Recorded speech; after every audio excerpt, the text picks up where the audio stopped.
به نام خداوند آفریننده علم و دانش. سلام و عرض ادب خدمت شما همراهان گرامی.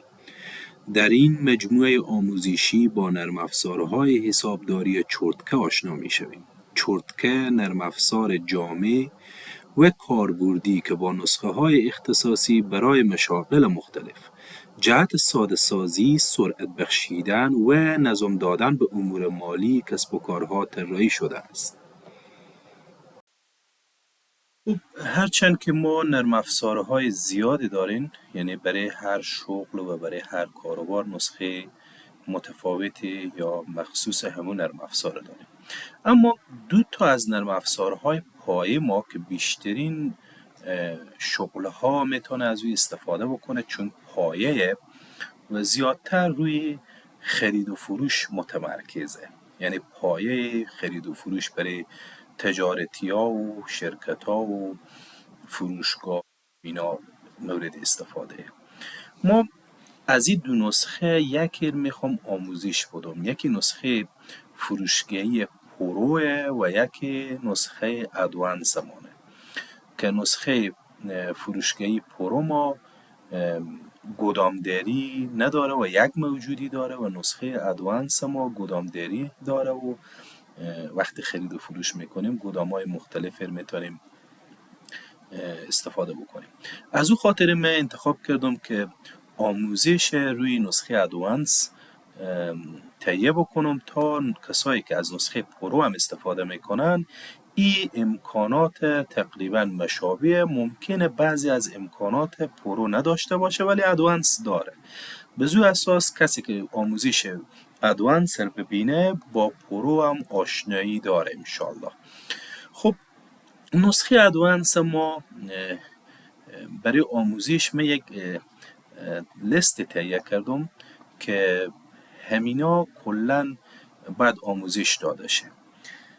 خب در این ویدیو من مختصر یک آشنایی با نرم افزار ارائه میکنم، باز به جزئیات هر بخش از این نرم افزار ما آموزش میدیم. خب نرم افزار من قبلا روی سیستم نصب کردم و از این قسمت باز میکنم ولی نرم افزار محیط نرم افزار با صفحه لاگین به این شکله.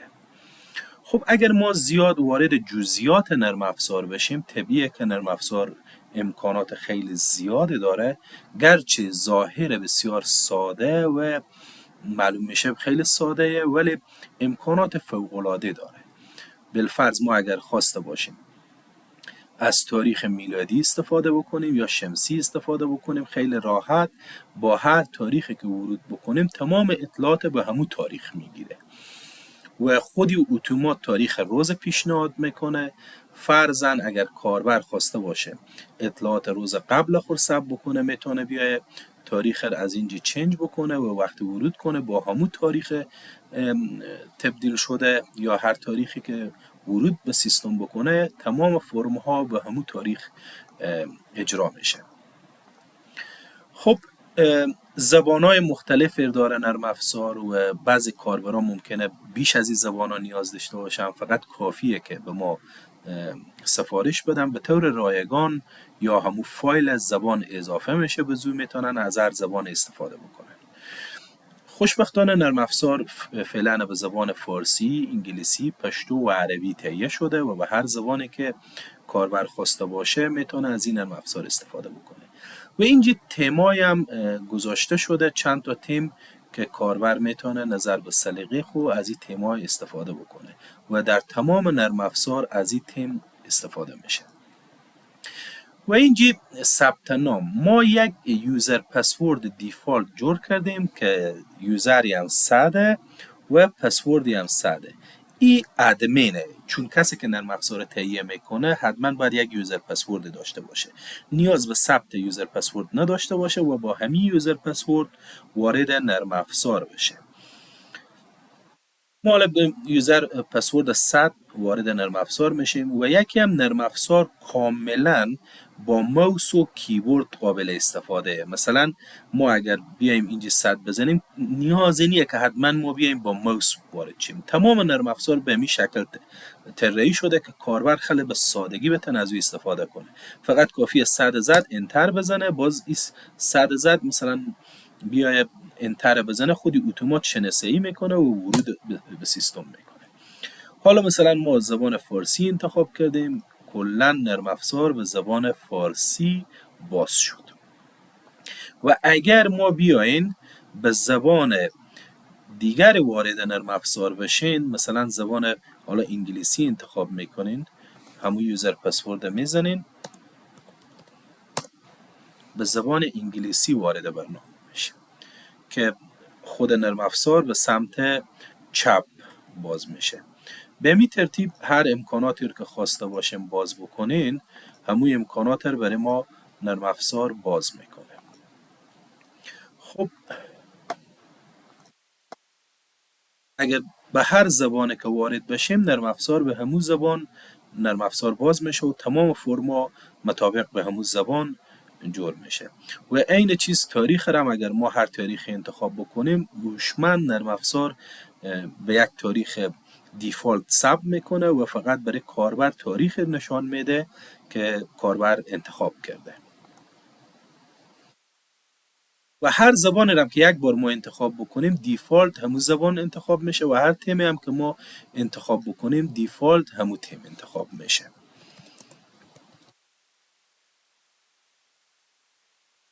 خب من به زبان فارسی راحت ترم، میخوایم این آموزش به زبان فارسی بدم. خب ما طوری که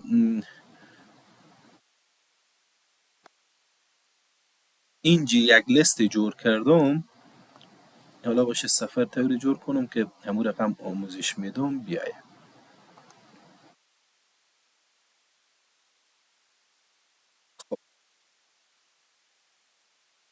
من صرفا به محیط نرم افزار چون میخوایم راهنمایی بکنم، این دوتا کنار هم قرار دادم که از روی ازی تمام سیستم رو اول به معرفی بگیرم، با بعد از او به جزئیات با ویدیوهای جداگانه هر بخش رو آموزش بدیم. و البته ممکنه با همین یک ویدیو کسایی که با سیستم های حسابداری و اینا آشنایی دارن بتونن کلا نیاز به جزئیات نداشته باشه، چون نرم افزار خیلی ساده طراحی شده و به راحتی بتونن از این ویدیوی اولی استفاده بکنن و نیاز نشه ویدیوهای دیگر ببینن و خیلی راحت استفاده بکنن. ما برای شروع نرم افزار نیاز داریم اول بیایم یک تنظیمات رو انجام بدیم که این تنظیمات پایه‌ایه. مثلا نام مشخصات شرکت رو باید درج بکنیم و ارزاق رو مشخص بکنیم، چون نرم افزار چند ارزیه، ارزاق رو مشخص بکنیم تا بتونین از او استفاده بکنیم در تمام بخشا.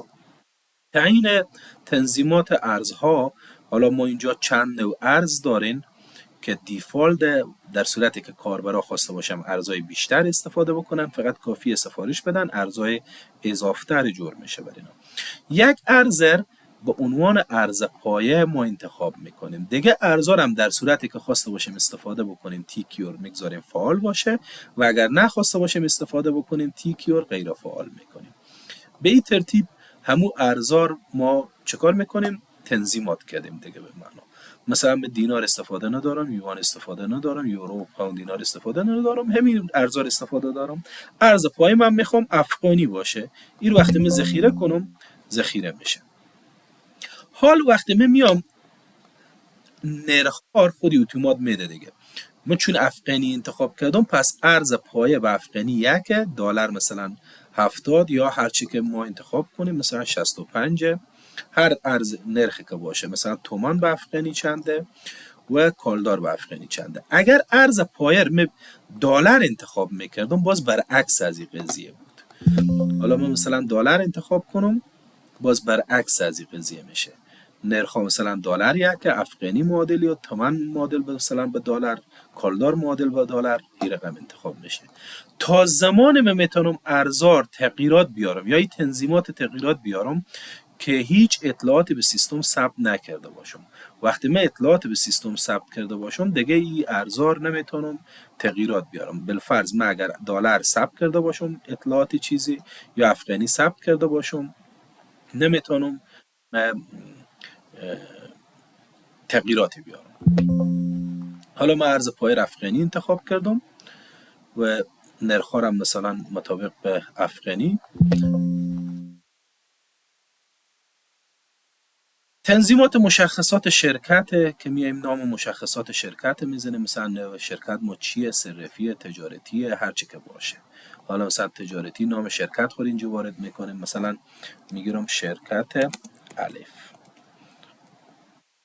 زی فعالیت یا مثلا هر چی که هست، وارد کننده یا مثلا صادر کننده یا هر چی که باشه، مثلا وارد کننده کالاهای فرض مثال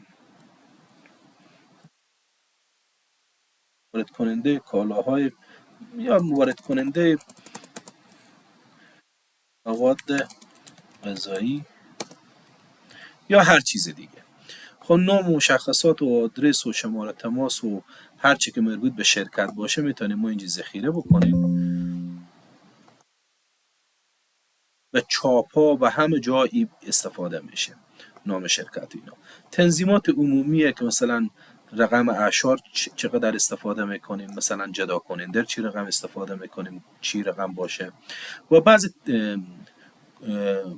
تایپ های که برای گزارش ها و ایناه که این مربوط به خود سازنده نرم افزاره نباید تغییر بدین چون نظر به فاکتورها و سفارش های مشتری ها متفاوت هست. ما بزو خاطر به تنظیمات آوردیم. این بود از تنظیمات مشخصات شرکت یا ارزها. بعد کدینگ کالاها و حسابها. ما برای شروع نرم افزار یا برای استفاده از نرم افزار حتمی و ضروریه که باید چیکار کنیم؟ کدینگ کنیم تا حساب کتاب رو بتونیم دقیق بگیریم. یعنی برای کالاها خوب کد تعریف بکنیم، برای گدام‌ها خوب مثلا کد تعریف بکنیم، برای حسابها خوب کد تعریف بکنیم، چی صندوق‌های، چی بدیهی، سرمایه، عواید، مصارف. برای هر کدوم ما نیازه که باید کد تعریف بکنیم تا بتونیم از او استفاده بکنیم. مثلا از این جمعه ما گدام‌ها رو تعریف میکنیم. پیش فرض بعضی کدها تعریف شده، مثلا انبار مرکزی. حالا اگه انبار دیگری هم نفر خواسته باشه ایجاد میکنه. به می ترتیب مثلا کالاها رو تعریف میکنیم، مشخصات کالاها رو میزنیم. از این ما واحدهای مثلا ندارین، اگر واحد تعریف بکنیم مثلا میم یک واحد تعریف میکنیم عدد، حالا واحد دیگه تعریف میکنیم مثلا کیلو. به موس و کیبورد گفتیم شورتکت داره، میتونیم هم به موس استفاده کنیم هم به کیبورد. به می ترتیب وقتی حال ما کالا تعریف بکنیم اینجا اتومات او واحدا آمده میتونیم استفاده بکنیم. و برای کالاها خود طبقه بندی هم میتونیم اینجا بیایم انواع طبقه ایجاد بکنیم و زمانی که کالا خود ما تعریف میکنیم طبقه هم انتخاب بشه. حداقل و حد اکثر رو بالاخره این مشخصات رو میتونیم درج بکنیم. حالا مثلا میگیرم کالای فرض مثال تست، چون نمیخوام به جزئیات زیاد پیش برم که ویدیو وقتی زیاد وقت کاربرا گرفته نباشه، هرچند میخوام زیاد به جزئیات نرم هی دارم جزئیات بیشتری توضیح میدم. خب به هر حال به می ترتیب میتونیم کالاها رو تعریف بکنیم، ایجاد، اصلاح، مثلا دلیت یا حذف، بارکد اگر خواسته باشیم از این چاپ بکنیم دیگه، تعریف واحدها و تعریف طبقه بندی. به همین ترتیب ما میتونیم انواع حساب ها هم بیایم تعریف کنیم، مثلا دارایی ها، صندوق های، بانک های، مثلا مشتری های، دارایی ثابت، باز بدیهی ها بیایم مثلا تامین کننده های، کارمند، سرمایه و مثلا صاحبان سرمایه و برداشت های نوع عواید، به طور مثال انواع عواید، مصارف.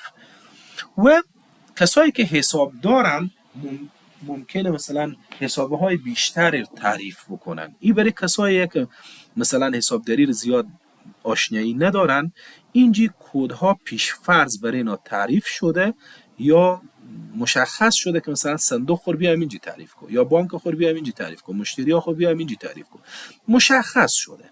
برای کسایی که حساب دارن دیگه نیازی نیه که بیام حتی از اینجی تعریف کنن، فقط رو کدینگ که بیاین دارایی، بدهی، سرمایه، درآمد رو هر کدوم دبل کلیک کنن، باز مثلا صندوق ها، بانک ها میتونن اینجا خود اینا بیان چیکار کنن، کد ایجاد بکنن که هر حسابی که خواسته باشن میتونن بیاین برای خود بسازن و حساب بکنن، حساب ایجاد بکنن تا بتونن حساب کتاب کنن. تعریف کدینگ یعنی چارت آف اکانت باز اینجی میتونم استفاده کنم.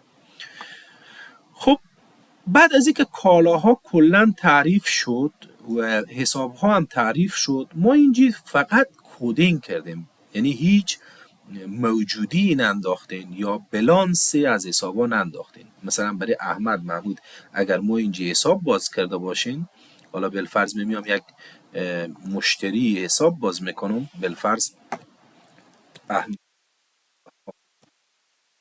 کد سرعت یا کد مخفف میتونیم بگیم الف خ احمد خان، شماره تماس هم هر چی که بزنیم، آدرس هم بدیم، میایم.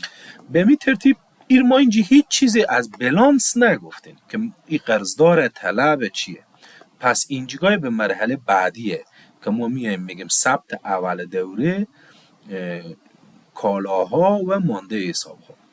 اینجا میایم میگین خب اول ما میام موجودی ها خود ثبت میکنم، حالا شماره خودی میده، تاریخ، توضیحاتی هم خواسته باشیم از اینجی اول دوره حساب ها. همین احمد خان رو من خواسته باشم درج کنم، الف خیرم بزنم میاره، کاملا نوشته کنم احمد برم میاره.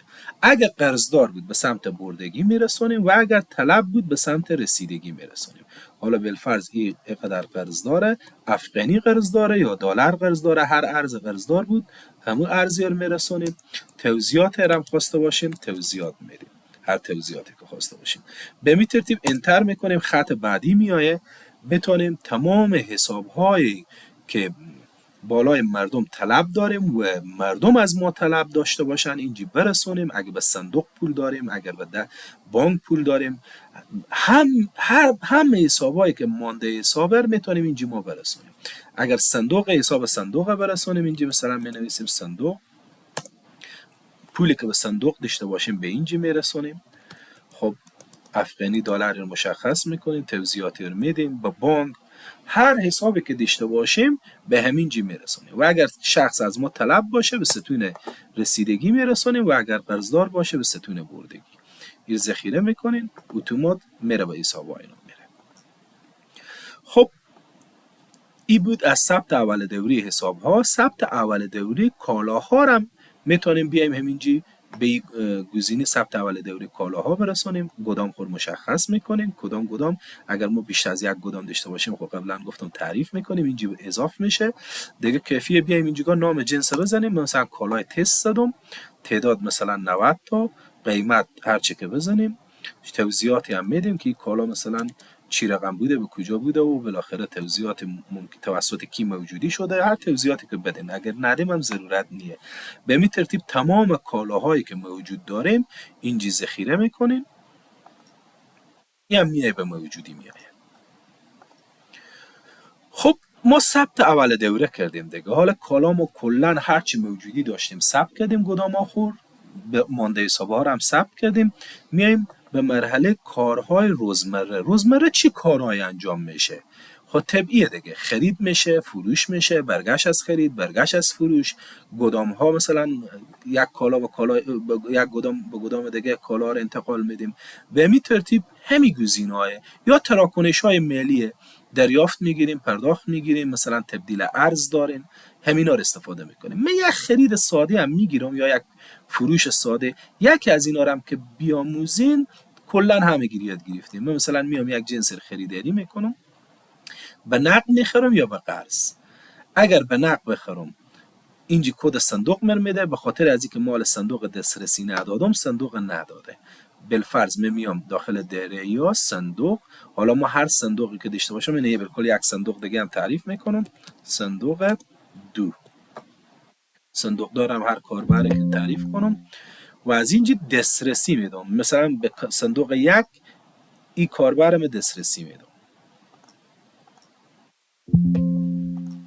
این کاربر به صندوق یک دسترسی دادم، این صندوق دسترسی ندادم. پس اگر می بیام اینجا وقت خرید کنم یا فروش انتخاب میکنیم، همون صندوقی که دسترسی دادیم اینجا نشان میده که یعنی به صندوق دیگه نتونه نقد ثبت بکنه. به فروش هم همین کار میتونه باشه. اگه قرضه باشه، باز قرضه دیگه با دسترسی داره که کل حسابا رو بیای خودی انتخاب بکنه به هر حسابی که اون قرضه ثبت کنه.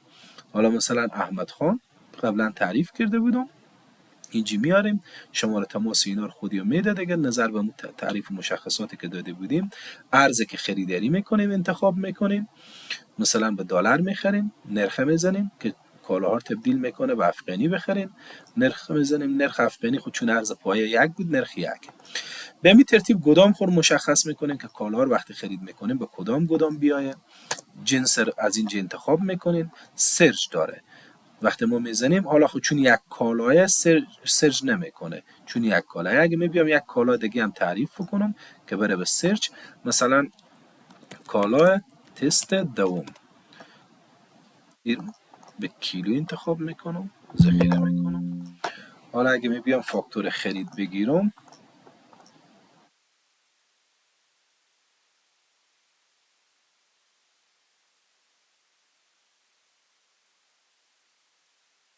انتخاب میکنم، میام کالای تست دور خریداری میکنم، 200 تا خریداری میکنم به 250 افغانی. این ذخیره میکنم. به سادگی اگر خواسته باشم نقد ذخیره کنم، گفتیم صندوق انتخاب میکنیم، و اگر قرض و اگر ممکنه ما قسمتی از اون پرداخت کنیم قسمتی نکنیم، پس نقد و قرض میزنیم. وقتی نقد و قرض بزنیم اینجا صندوق باز ایجاد میشه که چه مبلغی فیصدی میدم نقد. اگه خواسته باشم فیصدی انتخاب کنم، مثلا میگم 10%، 10% ما میشه 5000. و اگر مبلغی خواسته باشم مبلغ میدم، مثلا 8000.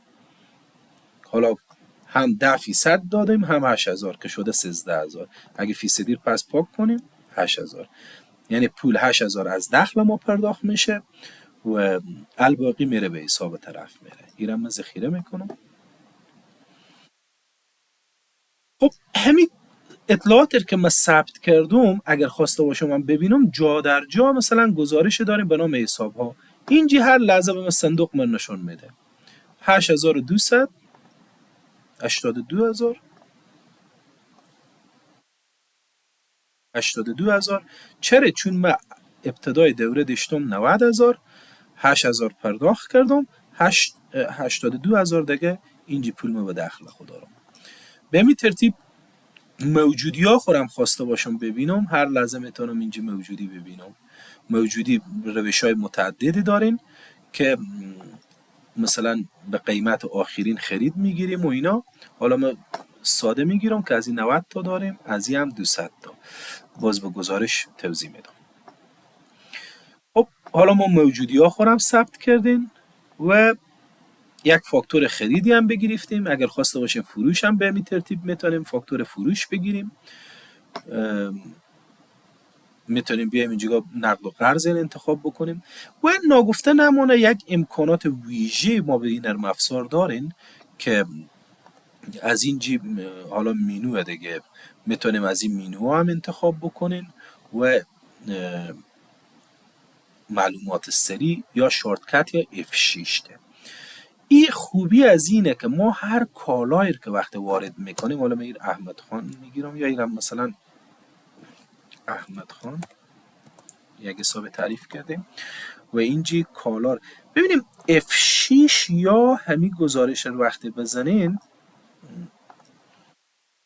این امکانات رو میده که موجودی همین گدام رو میده. مثلا من یک جنس رو انتخاب میکنم، از این 90 تا دارین.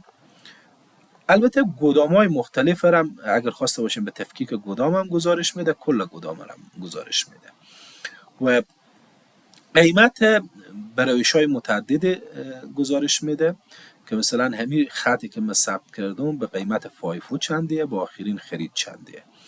و مانده حساب همین احمد خان قبل از اینکه فاکتور بگیره چندیه، طلبه یا قرض داره. بعد از اینکه فاکتور بگیره چنده میشه و بالاخره طلبه یا قرض داره. که من اینجا وقتی اعداد وارد میکنم اتومات حسابی رو جمع میکنه.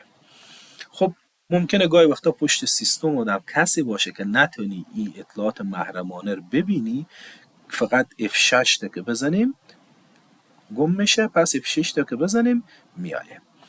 به این ترتیب این امکانات ویژه داره که خیلی ظاهر نیه، میتونیم خود شما استفاده بکنیم که هم لحظه که میفروشین جنسر میتونیم به قیمت فایفو ببینین که بله شما چند تمام شده که به تاون نفروشین، و یا آخرین خرید شما به چندی بوده، موجودی شما به کل گدام چقدر دارین و به همین گدامی که انتخاب کردیم و داریم میفروشیم چقدر دارین. این ویژگی هم داره. حالا من یک تعداد میزنم و ایرم ثبت میکنم.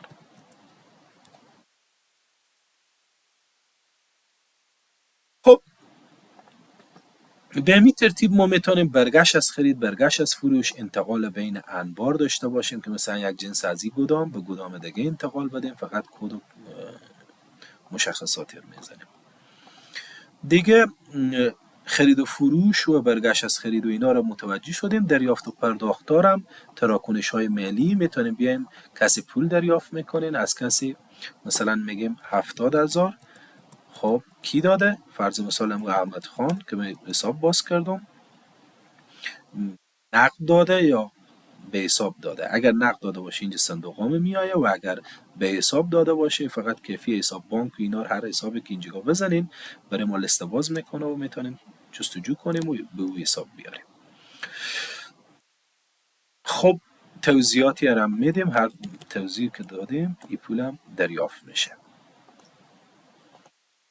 به همین ترتیب میتونیم پرداخت بکنیم یا تبدیل ارز بکنیم. تبدیل ارزم میتونیم بگیم همین احمد خانه که پول داد، مثلا احمد خان پول داده، دریافت کننده مثلا احمد خانه که یقدر افغانی دریافت کرده، مثلا 60,000 افغانی، و طرف که پرداخت کرده ممکنه دلار باشه، مثلا پرداخت کننده. خب از صندوق خب میتونیم بگیریم. حالا نرخ دلار و افغانی رو میتونیم بگیم مثلا 65. اتومات حالا ما این تبدیل میکنه به 60,000 افغانی رو تبدیل کرده، مثلا شده $923. ممکنه ما بگیم $1,000، برعکسی هم تبدیل میکنه که میشه 65,000. و اتومات به ارز پایه هم اینجی مشکنه، نظر به اون جدولی که ما دادین ارز پایه شناسایی میکنه و هر دو ارز و ارز پایه هم مشکنه که ما اطلاعات هم به ارز پایه میتونیم داشته باشیم و هم به ارز تبدیلی. اینجا توضیحات هم هر توضیحاتی که بدین و پای حسابمون نفر ثبت میشه. خب این هم بود از عملیات روزانه ما که ما میتونیم انواع خرید بگیریم، فروش، برگشت از خرید، برگشت از فروش، دریافت و پرداخت های پولی، انتقال بین حساب ها، انتقال بین بانک ها، انواع تراکنش های مالی رو ما میتونیم اینجی انجام بدیم. خب ما حالا میایم به بحث گزارش ها. گزارش ها که هسته اینجی ما گزارش سریع داریم که در لحظه برای ما تمام حساب هایی که تعریف کردیم اینجی بلانس های نشون میده و نظر به ارزایی که ما استفاده بکنیم فیلد میده. اگر ما 10 ارز هم استفاده بکنیم همین 10 ارز ما هم بدهکاری و بستانکاری و یا بردگی و رسیدگی رو برای ما میده. در مقابل هر حساب مشخص میشه که ما چقدر دلار داریم یا افغانی، و هر حسابی را که مثلا سرچ کنیم، حالا احمد خان اینقدر قرض داره و دیتیلز از این احمد خان رو خواسته باشیم جزئیاتی رو میزنیم، شرط های رو میتونیم تعیین بکنیم، مثلا تنها حساب افغانی رو بریم راپور بده، از اینجا انتخاب میکنیم، یا کل حساب رو بریم راپور بده، شرط میگذاریم میگیم از این تاریخ تا این تاریخ، یا بدون شرط هم میگیر بده. وقتی اینجا شرط انتخاب نکنین کل دیتیلز میده، وقتی شرط انتخاب میکنین باز همو اطلاعات مربوطه رو میده. حالا ما شرط انتخاب نمیکنیم، به جزئیات کل حسابا رو میده. خب این از حساب ها بود و عین چیز ما روزنامچه، البته مهمترین چیزه که ما روزنامچه داریم، میگیم از این تاریخ تا این تاریخ برای ما گزارش بده. اگه خواسته باشیم فیلتر هم میکنیم، نخواسته باشیم فیلتر نمیکنیم. تمام اطلاعات همون روز ما برای ما گزارش میده که میتونیم این پرین بزنیم بگذاریم به دوسیه. صورت سود و زیان از این بسیار صورت سود و زیان ویژه داره که وقتی ما میایم خب شرط ها رو عین چیز میتونیم انتخاب بکنیم، میتونیم نکنیم، بگیم کل اطلاعات بده. و البته روش محاسبه خیلی مهمه که سود و زیان بر اساس فایفو بگیریم، بهترین روشه. تایید میزنیم. حالا تمام اطلاعات که ما انجام داده، مثلا جمع فروشات، ما فروش برگشت از فروش خالص، بالاخره به این ترتیب این گزارش میده که اگر به هر کدام از اینا ما شک داشته باشیم و برای ما مثلا مورد قبول نباشه، اینجی دیتیلزی هست. مثلا دره یا خور ما میتونیم بیایم ببینیم که با صندوق چقدر داریم، با بانک چقدر داریم، ولی احمد و محمود چقدر طلب داریم، یا اونا از ما چقدر طلب دارن. هم میگی با دیتیلز اینجی نشان میده که میتونیم ما ببینیم و موجودی جنس ها خورم میتونیم اینجا داشته باشیم که مصارف ها خور میتونیم داشته باشیم که حالا نداریم. هر حسابی که باشه اینجی برای ما نشان میده. صورت سود و زیان فوق‌العاده‌ای و با تمام جزئیات برای شما راپور میده. بخش کالاها هم ما موجودی هایی که دادیم، مثلا با مو روش فایفو یا آخرین خرید میتونیم از اینجا گزارش بگیریم و لیست کامل نشون بده، تنها موجودی ها نشون بده، منفی نشون بده. گفتم اگر به جزئیات بریم امکانات فوق العاده داره. مثلا کدام گدام نشون بده، شرط نگذاریم تمام گدام رو نشون میده. اگر این شرط نگذاریم به روش آخرین خرید نشون میده، بهترین گزینه فایفو و لیست کامل نشون بده. یا از اینجا میایم تاریخ رو میتونیم شرط بگذاریم از این تاریخ تا این تاریخ، یا کامل نشون بده، یا یک جنس خاص رو مثلا خواسته باشیم فیلتر کنیم و به این ترتیب. که این هم گزارش فوق‌العاده برای کالاها که قیمت‌های متفاوتی. حالا خیلی از شرکت‌ها مثلا میان جور میکنن گزارش مثلا روزوار، هفته‌وار، ماهوار یا فایفو، لایفو، مثلا آخرین خرید، ده ها گزارش جور میشه. ما به یک گزارش خلاصه کردیم، خیلی ساده، نفر میتونه از اینجا بیایه هر نوع گزارشی که خواسته باشه یک بار که این انتخاب کرد دیفولت میشه، برای بار بعدی اتومات همون دیفولت استفاده میشه. خیلی ساده و روانه و ریز از این هم اگه خواسته باشیم ببینیم که مثلا چرا از این 30 تا داریم، چرا از این 110 تا داریم، قیمت های آیا درسته یا نیه. فقط کافیه اینجا بیایم کاردکس با قیمت و بدون قیمت میتونیم ببینیم. حالا مثلا کاردکس با قیمت میزنیم، برای ما نشون میده که مثلا همین جنسی که ما اول دوره داشتیم به چه قیمت تمام شده، بل فروش داشتیم به چه قیمت، بالاخره دیتیلزی رو هم داشته باشیم. خب این بود از گزارشات. البته گزارش ها هرچی ما صحبت بکنیم کمه، چون امکانات زیاده داره. به خاطر تایم ویدیو زیاد نشه، بازم من کوشش میکنم بسیار مختصر سرسری پیش برم.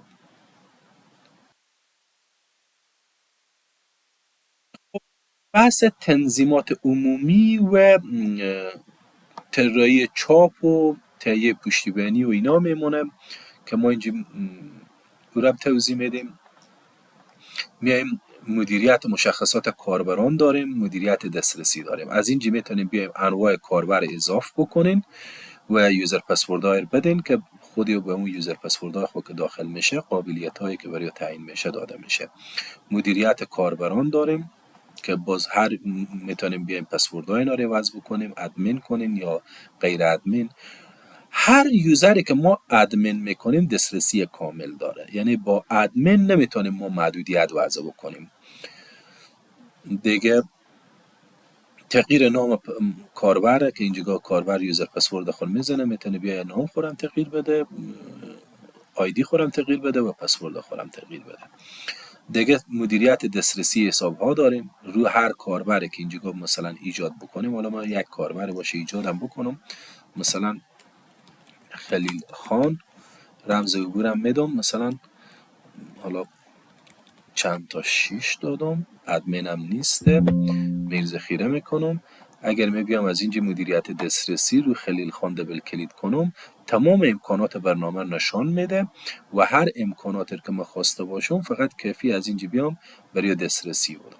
به خاطر ساده بودن دسترسی دادن هم مثلا ثبت اول دوره نیاز نباشه بیام تک تک از اینا دسترسی بدم.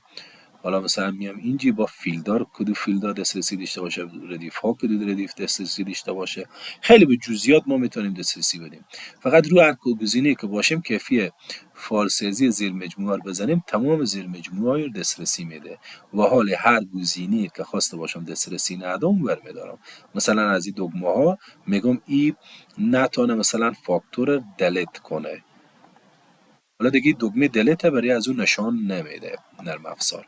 به همین ترتیب میتونیم فاکتورها رو هر کدام دسترسی بدیم، هر فیلدی که دسترسی بدیم و هر گزارشی که دسترسی بدیم میتونیم بیایم دسترسی ها رو محدود بکنین که کاربر با همون محدودیت وقت برنامه وارد میشه به همون محدودیت وارد برنامه بشه. این بود از مدیریت کاربران دسترسی. البته در نسخه پایه ما بسیار همون پایه ما دسترسی های عمیق تر داریم، دسترسی به حساب ها داریم، دسترسی به کدینگ داریم که این به نسخه پایه ما نیه و مدیریت کاربران، مدیریت گروهی کاربران برای شرکت های بزرگ که مثلا انواع گروه ایجاد بکنن، باز برای گروه ها دسترسی بدن، باز گروه رو وصل بکنن به کاربر، خیلی امکانات متفاوتی باز به نسخه های دیگه داریم. اینجی تنظیماتی هم ما پشتیبانی از اطلاعات خود، مثلا شما میتونیم بکاپ بگیرین و بکاپ شما شامل رمز می باشه که مثلا یک رمز میدین، هیچ کس نتونه بکاپ شما رو بازیابی بکنه. خیلی راحت بکاپ میگیره بر آدرسی که خود شما انتخاب بکنین. یک بار که انتخاب کردیم اون آدرس شما رو سیو میکنه، بار به اون آدرس شما بکاپ میگیره. که البته در نسخه های پیشرفته تر ما بکاپ اتومات داریم که تایمر میدین برای به تایم بک.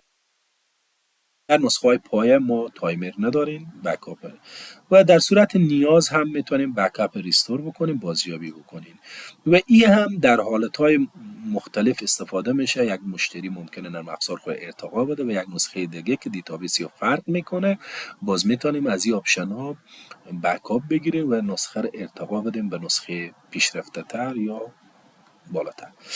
طراحی چاپ ما میتونیم انواع چاپ ها بسازیم که این خود از یک آموزش کاملیه. مثل خیلی راحت ما میتونیم تمپلیت ها رو از شرکت چرتکه بگیریم که وقتی با ما تماس بگیریم ما تمپلیت های مختلف میدیم، شما میتونید روی تمپلیت ها راحت کار بکنیم و به خود چاپ ها دیزاین بکنیم. خب به ویدیوهای بعدی به جزئیات این آموزش داده میشه و انشالله که باز هر کس نیاز داشت، هر بخشی که نیاز داشت میتونه که تقاضا بکنه که ویدیو برای او داده بشه و بتونه به جزئیات برنامه رو آموزش ببینه. بازم میگم این نسخه پای ما بود، ما نسخه های پیشرفته تری دارین که انشالله نظر به کاروبارهای مختلف ما نسخه های مثلا بعضی از مشتری ها 2 واحد کالا استفاده میکنن، بعضی مشتری ها مثلا 3 واحد استفاده میکنن، بعضی ها 1 واحد استفاده میکنن. باز فاکتورهای خرید بعضی ها مثلا وارداتی هن، مصارف میخوره روی و قیمت تمام شد داره و امکانات های مختلف و نسخه های مختلفی دارین که نظر به هر مشتری که تقاضا میکنه ما نسخه مطابق به نیاز از او پکیج میکنیم و تحویل میدیم.